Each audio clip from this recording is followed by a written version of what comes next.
If someone has diabetes, they go to the doctor. Doctor tells them cut down sugar, cut down carbohydrates, cut down fruits. Nobody gets well. We're the only species that sprays our food with poison so that other animals don't eat it. And then we eat it. High blood sugar is the result of diabetes. The cause of diabetes is actually eating an animal based diet that we're eating today is what has destroyed the planet. Because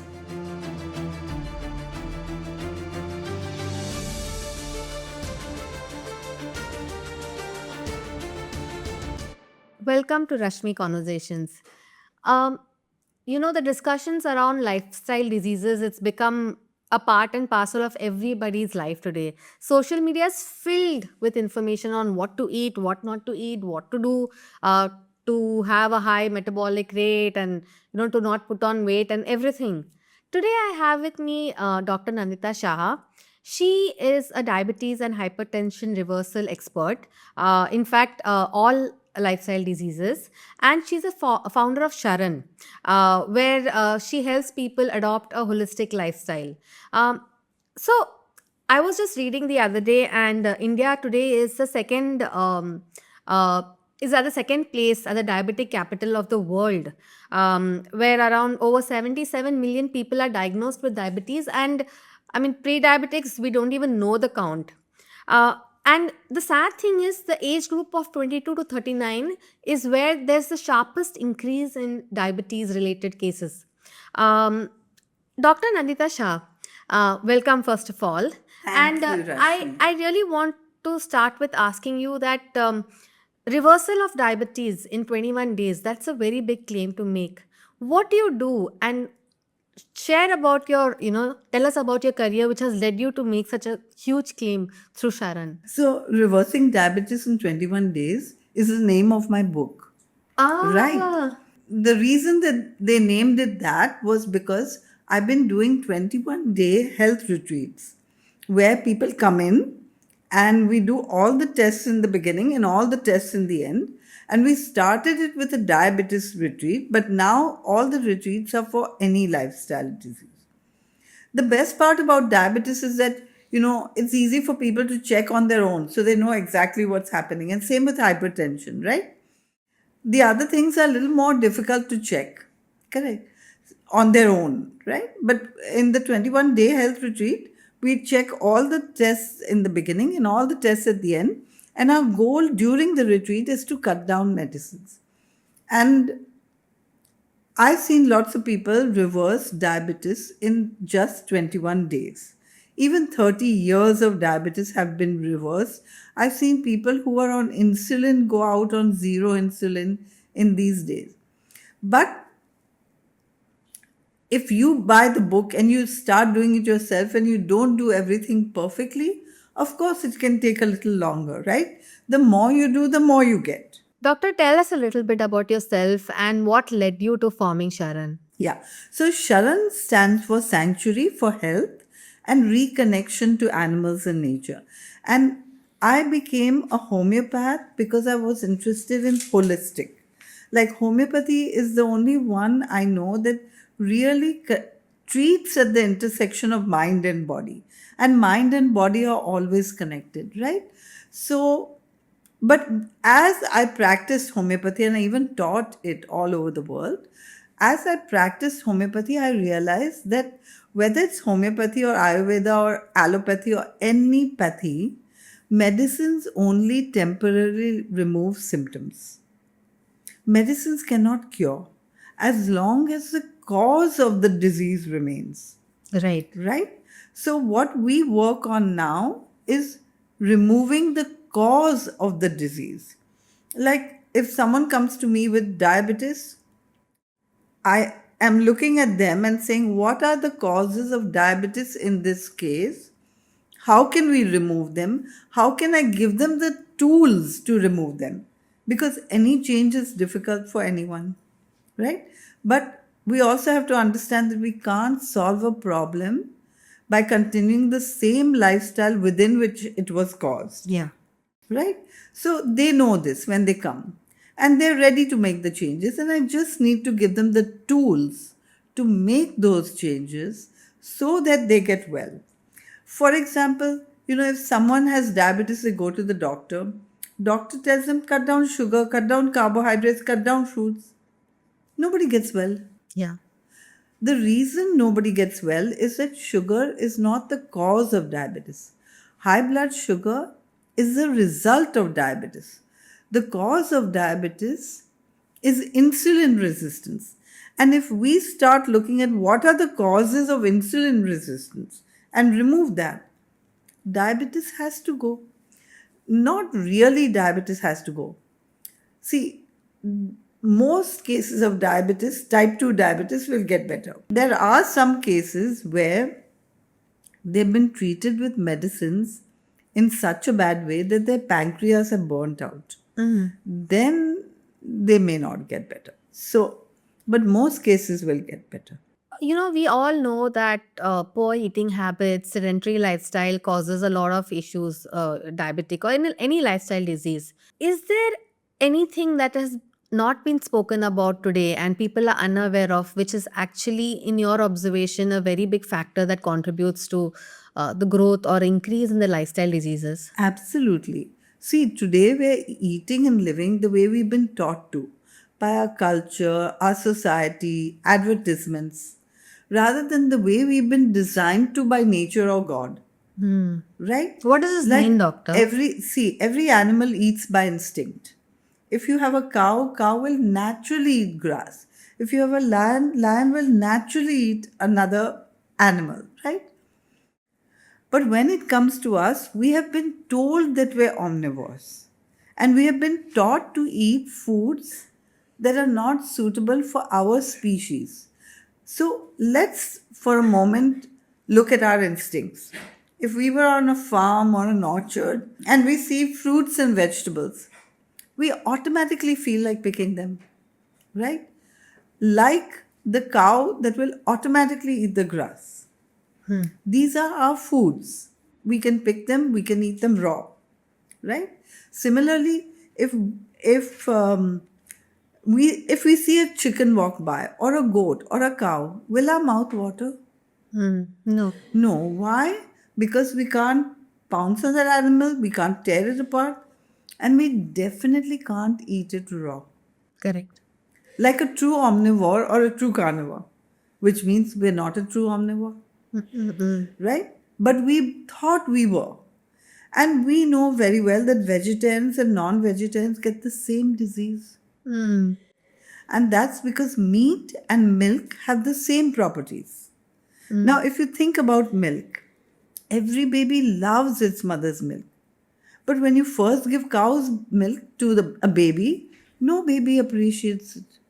So mothers add in sugar, cocoa, run around for half an hour till the baby consumes the milk.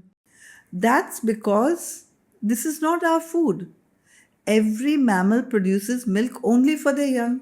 And no baby consumes its mother's milk after infancy. Right? So, like, we don't see pigs drinking goat's milk or monkeys drinking elephant's milk, but we continue to drink another species' milk, which is total madness. Because milk is a food that every mother produces only for her baby. And even if we call cow our mother, Yeah. cow is not our mother, really, right? So every animal produces milk with ingredients or rather constituents according to its species, right? The amount of protein in cow's milk is not right for human beings, and so on, right? But when we consume another animal's milk, we are also consuming their hormones. Today we have so many hormonal problems. Correct. Diabetes is a hormonal problem. Hypothyroidism, PCOD, infertility. I mean, India was a country with overfertility. Now we have infertility everywhere. And people are going to doctors to have babies, Correct. right? And then prostate enlargement. When I was in college as a medical student, prostate enlargement was not as common today. It's left, right, and center. Hmm. You know, breast cancer, prostate cancer, ovarian cancer are hormone dependent cancers and the most common cancers. Now, that's because all our hormones are orchestrated by the pituitary gland. It's a gland at the back of our brain. When one hormone goes out of balance, other hormones go out of balance. Today, because we're consuming milk, and India is one of the highest producers of milk in the world, right? Like I just came on a flight, and if you see the other meals, there's milk in everything. Hmm. There's bread with butter, there's curd, there's a dessert, and there's a main course. The vegetarian always has milk, Hmm. right? So we are a country where we put dairy in everything. Then we're getting the hormones of the cows, Hmm. and we'll get hormonal problems, Hmm. right? So, and that's only because we're consuming something that nature or God did not design for us. Hmm. Right? Similarly, we're the only species that makes our food less nutritious before eating Hmm. by refining. No animal in nature makes their food less nutritious. Nutrients are the spare parts for healing, Hmm. right? But we have oil and sugar and white rice and white flour. We make everything processed and then we get sick. Hmm. Hmm. So that's the other thing. And the third thing is we're the only species that sprays our food with poison so that other animals don't eat it. And then we eat it. Hmm. Total madness. So we should always get organic food as far as possible, right? Right. But a doctor, see, when it comes to talking about health, there's like, mountains and mountains of information out there on social media today. Right. There is always this belief that vegetarians do not get the required amount of protein as non-vegetarians, and paneer is the staple food to be included for any sort of diet. True. But we have to think, right? Because, see, 100 years ago, without refrigeration, there was a very limited amount of milk or animal products that anyone could consume. Correct. My own friends in Europe, they tell me that when we were young, we would have fish on Fridays and meat on Sundays, and that was it. But now it's there everywhere. Now, when I used to go to Europe to teach in the beginning, I would see a continental breakfast would be bread rolls, butter, jam, tea, and coffee. This is breakfast.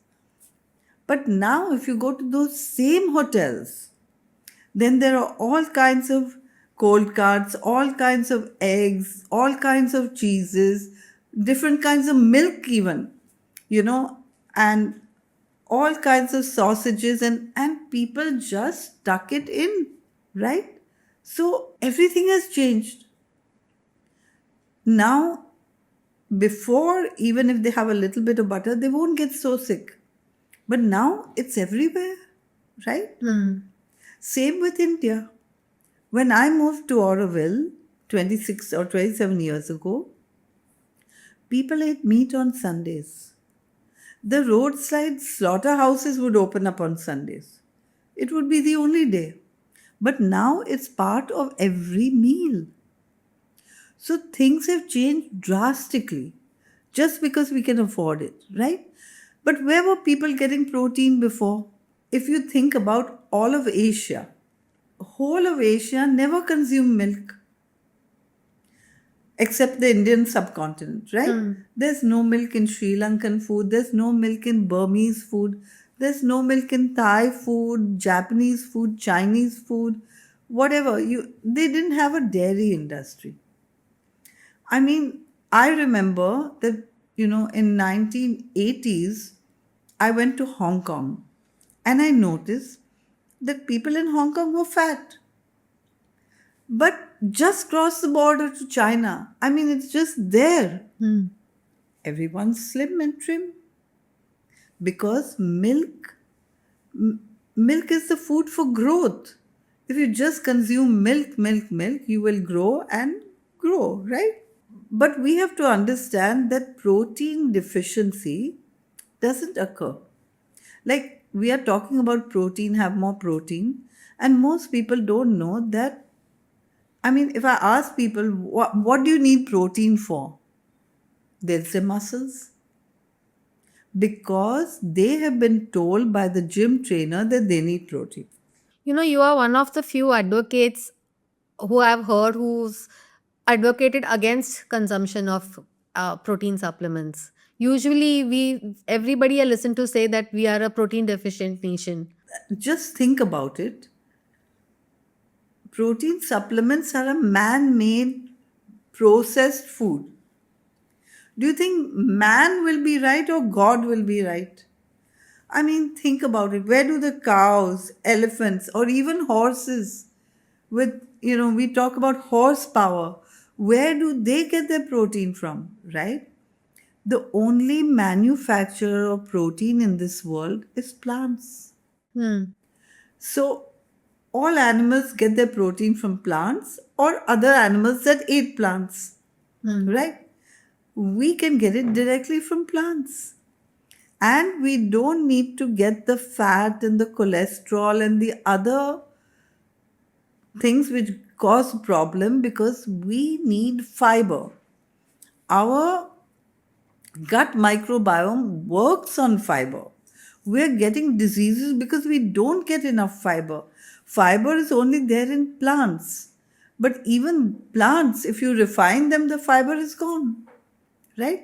So if we can eat whole plants, we will have all the fiber we need.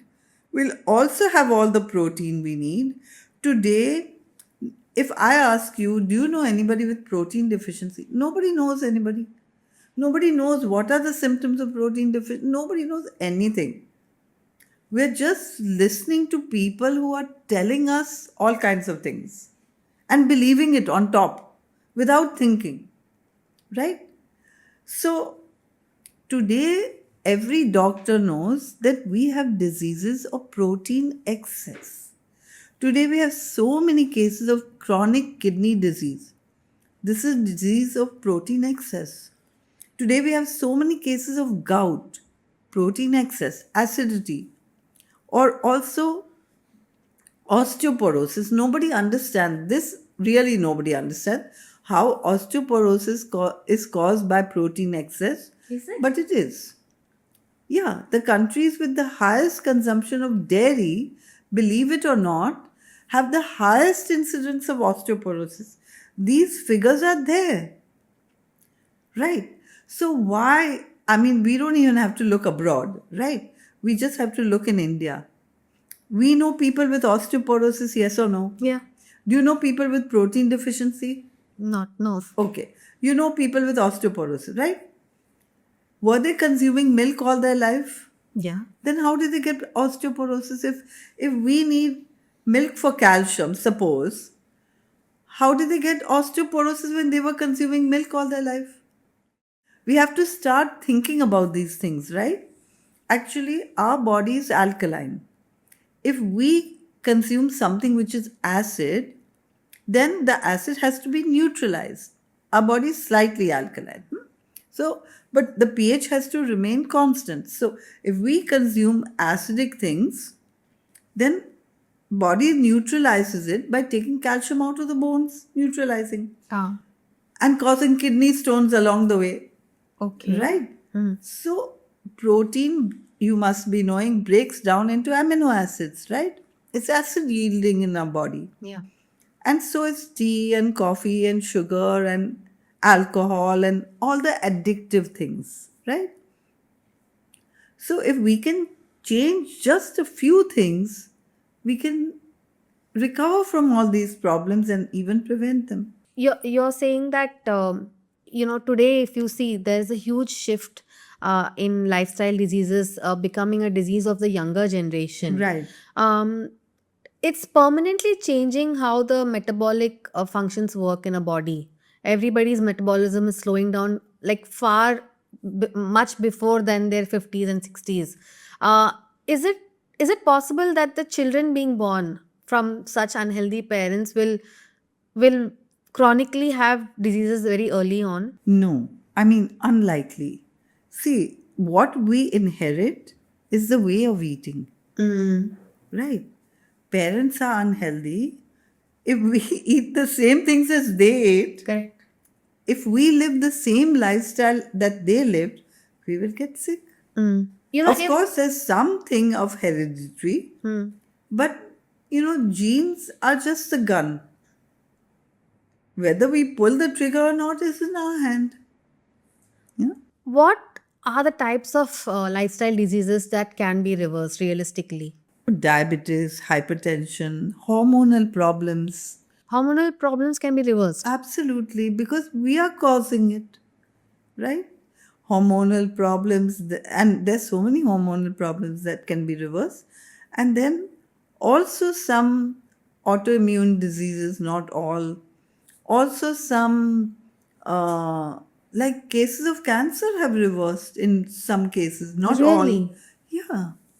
Often people come to us after trying everything at the last leg. Now, we are not God. We cannot help them at the last moment.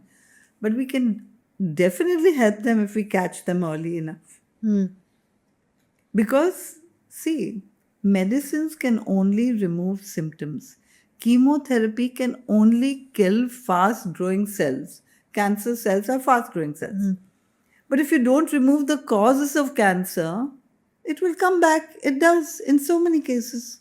If today this forum, that this discussion that we are having, if this is a chance where, assume every Indian is listening to this conversation, and if you could say that these are two food items you really have to just stop consuming, what would you say? What is that one or two changes which can radically make such an impact on the whole of India?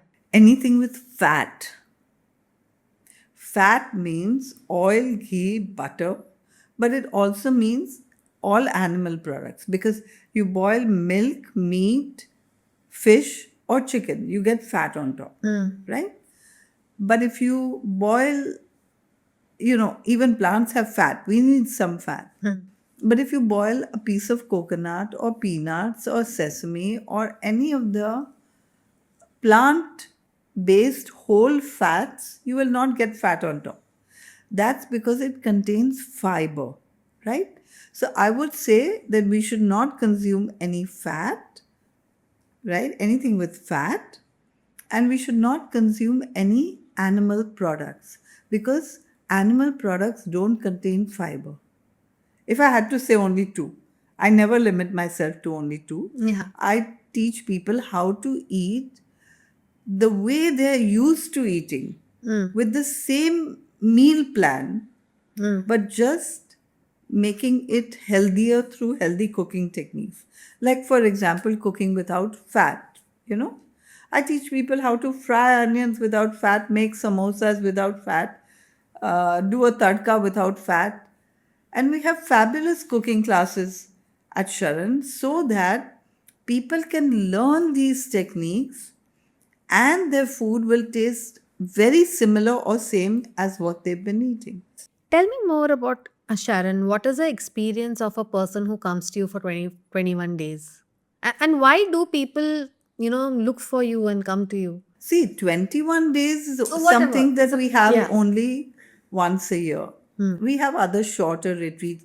Not everyone can take 21 days off. Not everyone can afford a 21-day health retreat. But I've written a book, Reversing Diabetes in 21 Days. It's in Hindi, it's in English. I mean, I wrote it in English, and it's in Gujarati so far. Right? Anyone can buy this book for 300 rupees. It costs less than most people's medicines. Read it. All the directions are given. Follow it. They will get the results. Right? So, 21 days is if you want to get the results on the spot with me. But anybody can get the results through our consultations. We have a team of doctors and nutritionists.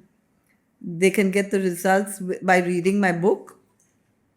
They can get the results by, we have a 21-day online diabetes reversal program on our website that they can just pay for and, watch day by day and put in one new change every day and get the results. So it's not difficult to get the results as long as someone wants to.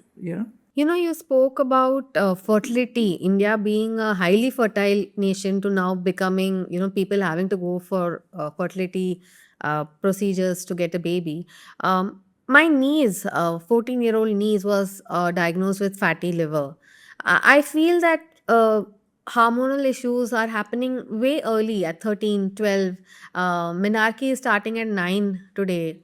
Um, do you also help parents address these issues with their Of children? course. Of course. But if menarche is already happened at 9, we can't reverse that, Correct. right?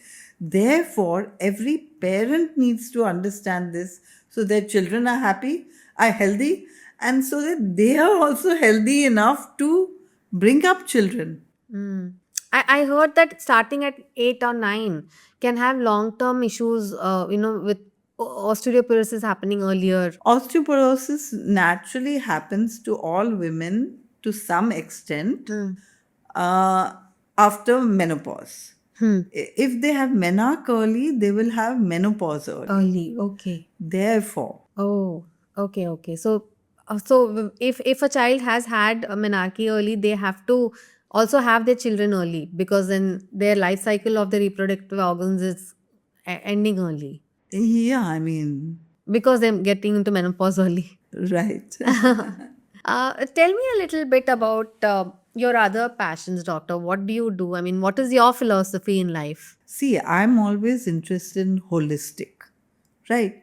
That's why if you see Sharan, like today, our problem is not health alone. Hmm. A bigger problem is environment. Hmm. If people keep on having children and these children have to grow up in pollution with no proper air, no proper water, no proper food, and not even a place to stay. I mean, we are living in a concrete jungle now. Hmm. So if people have children without being able to foresee that they can provide for them properly, Hmm. I don't mean provide in the sense of like they can buy them a flat and a car, Hmm. but I mean that do they have air, clean food, and clean water? Hmm. Is there a future for this planet? Hmm. Hmm. And actually, eating an animal based diet that we're eating today is what has destroyed the planet Hmm. because 51% of the greenhouse gases come from animal agriculture. Right. So and also when we eat animals we have to grow food to feed the animals. Hmm. It takes 12 kilos of grain to produce 1 liter of milk. Hmm. It takes 16 kilos of grain to produce like meat or. So we have to think about what are we doing now? We like you could get 1 liter of milk or you could get 12 loaves of bread. Hmm. What are we doing? Right? Yeah. We don't have enough food to feed humans, but we're feeding food to animals so that humans can eat it and then going higher on the food chain, right? So, and when we do this, we have to cut down our forests in order to make more grazing ground, right? We need more water. All those animals need water. The food that's raised for them needs water, and all of them pollute the environment, right? Like we think that gobar from cows Hmm. is essential for growing. It is.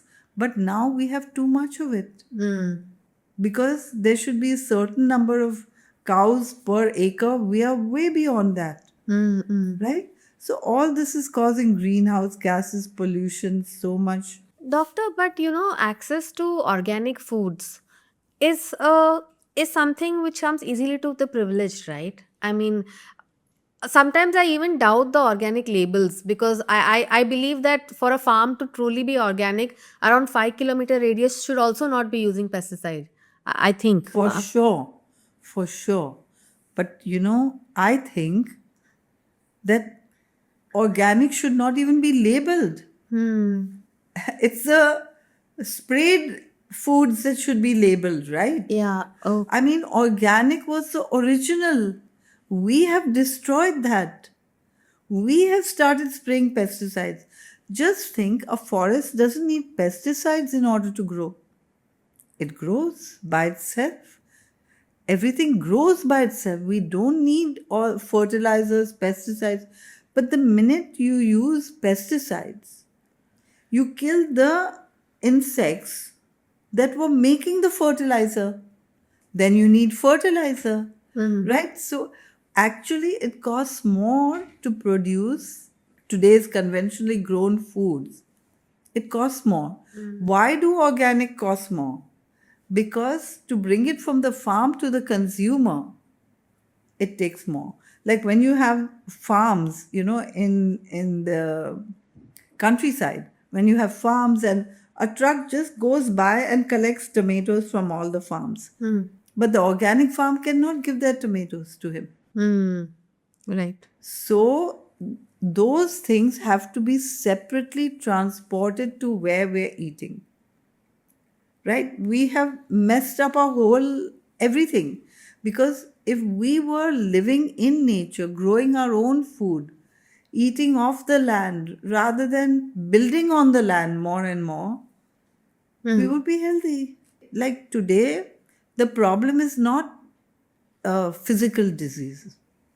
Today, the bigger problem that nobody talks about is emotional problems like anxiety, depression, psychiatric diseases. These are the problems. And we experience emotions through hormones. When we are stressed, stress is a big problem. When we are stressed, we experience stress through our high adrenaline or cortisol.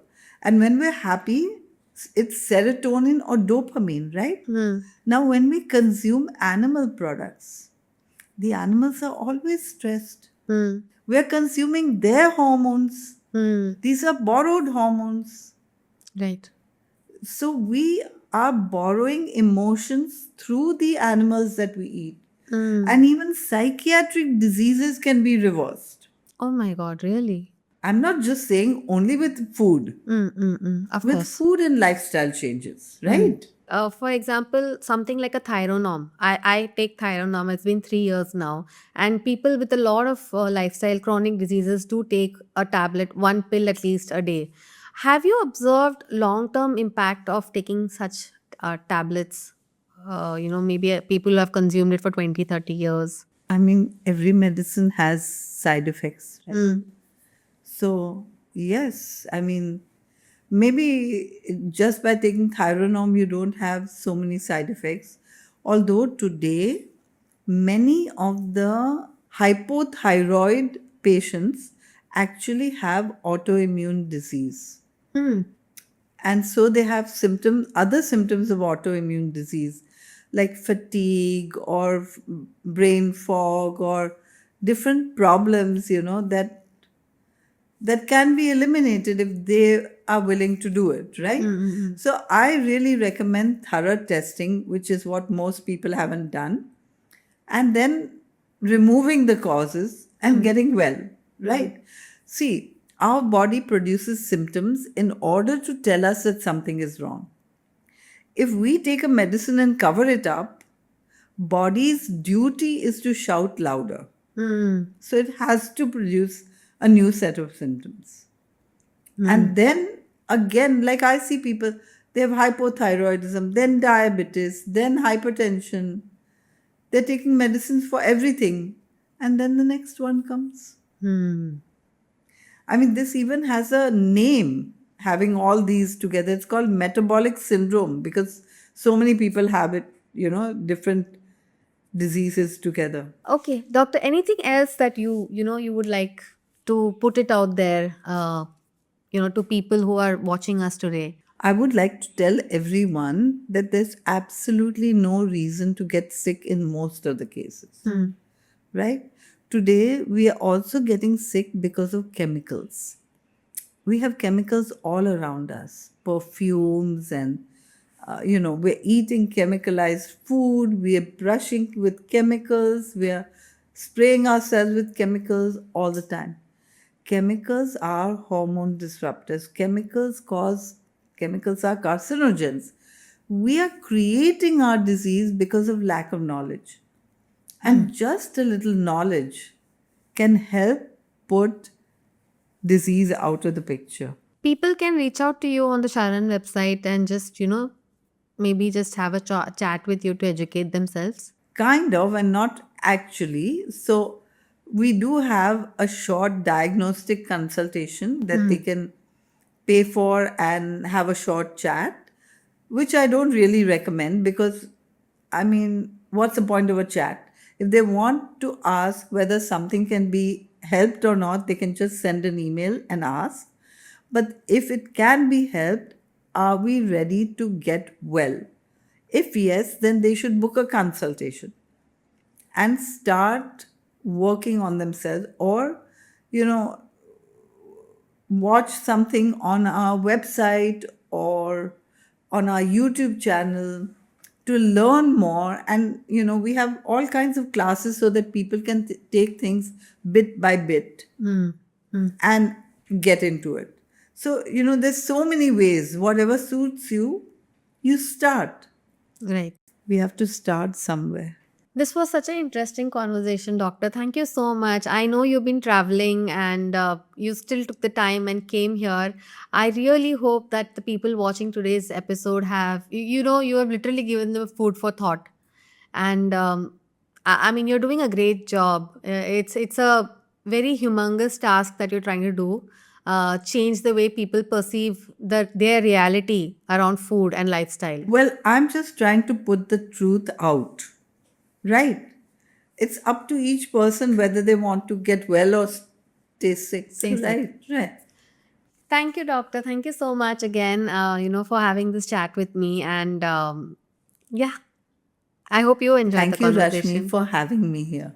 Sure. And I hope that a lot of people will benefit from this. I do. I mean, that was the reason I've been pursuing you and requesting you to come here, because I really, really liked what I saw when I was reading more and more about what you do at Sharan.